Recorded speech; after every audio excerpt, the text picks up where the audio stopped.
Well, throughout the show, you've heard about how businesses are trying to restore confidence in the different measures that they're taking to bring people back to whether it's a gym or a restaurant or what have you.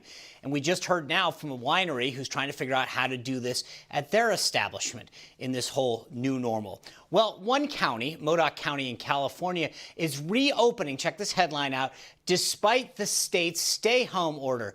And it says, diners rejoice in the new normal. But what's not new normal in this economy is that Modoc County hasn't recorded any coronavirus cases. So the big question is, should they have even closed it all?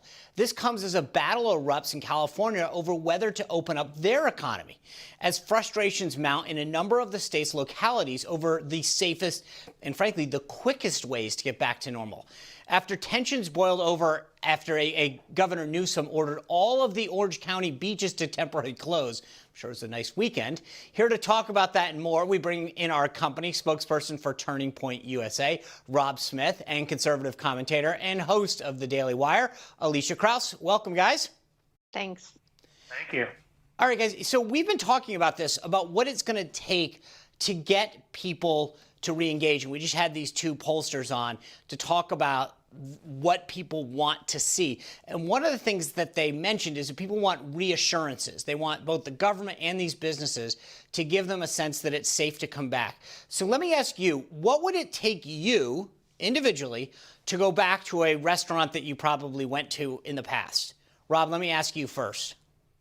For me personally, and mind you, I can't wait to kind of get back out, get back into the new normal. I'm in New York City right here. This is the epicenter of the pandemic. It's pretty crazy out here. But what it would take for me is obviously, number one, feeling that I am not in a very high risk category for coronavirus, which means that if I got it, I would highly likely not be hospitalized, not die.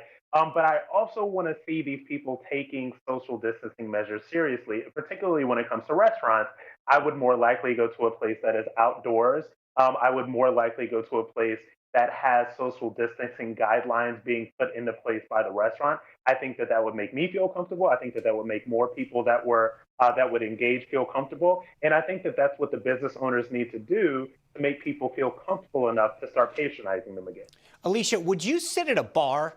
Like, you know, and I'm not getting into a drinking discussion here, but like I keep thinking about that. It's different at a table, but would you actually sit at a bar now?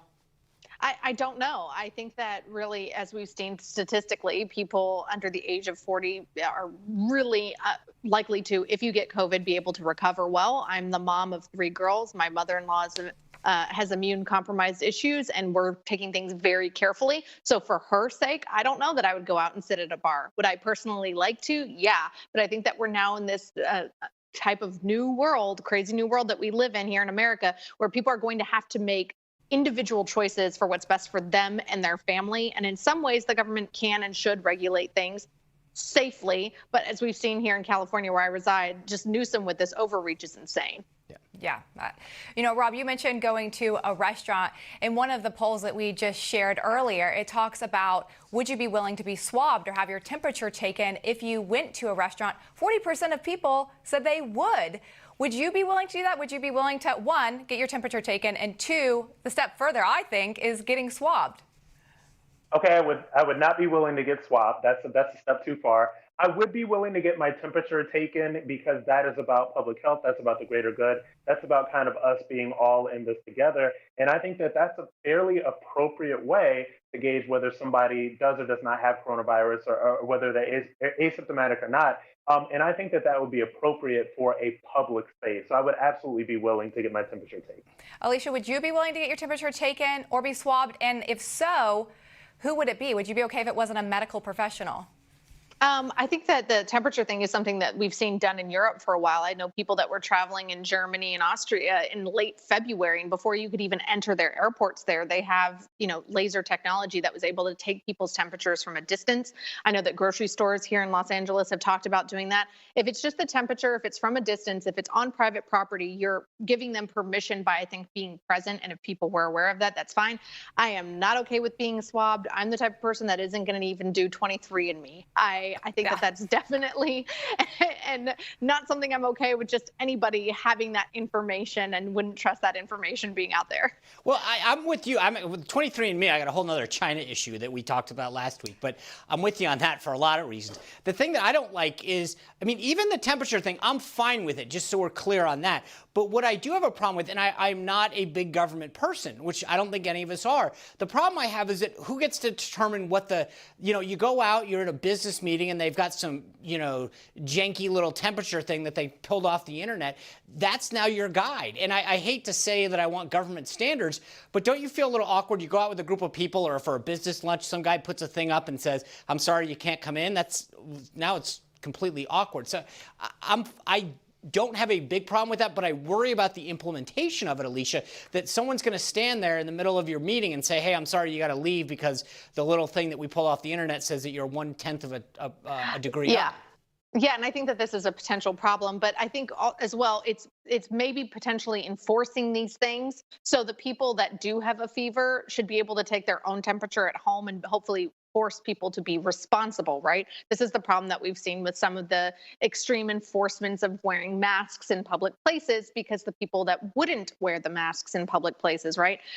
My small government side is wary of anywhere doing this, and I would much prefer that it's on a localized level, even though I dislike my Mayor Garcetti here in Los Angeles. I think things like this should be at a localized level, or even up for the private business to decide. Private businesses don't want to be sued, and because we do live in a litigious society, they don't want to be sued because their employees or customers end up getting sick. So if they wanted to implement that, that's one thing. But I don't know if we're going to be able to have just blanket across the board rules for every single business to follow.